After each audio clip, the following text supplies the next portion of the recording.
ఒక సాయంత్రం ఒక అనాథ అయిన ఒక చిన్న పాప వీధి మూలలో నిలబడి ఉంది.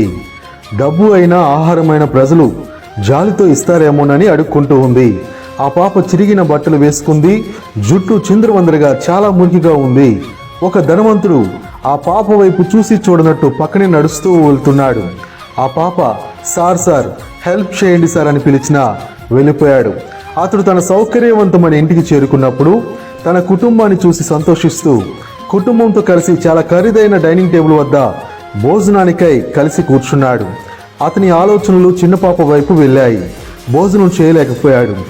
ప్రజలు అలాంటి పరిస్థితుల్లో జీవించడానికి అనుమతించినందుకు అతను దేవునిపై కోపంగా ఉన్నాడు. అతను దేవుని నిందించాడు. ఇలా జరగటానికి మీరు ఎలా అనుమతిస్తారు?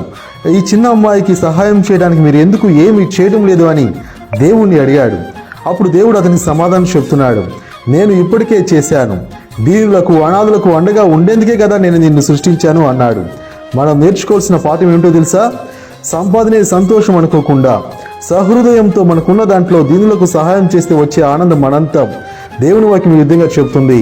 సామెతలు 19:17లో పేదలను కనికరించువాడు యెహోవాకు అప్పించువాడు, వాని ఉపకారమునకు ఆయన ప్రత్యుపకారం చేయును.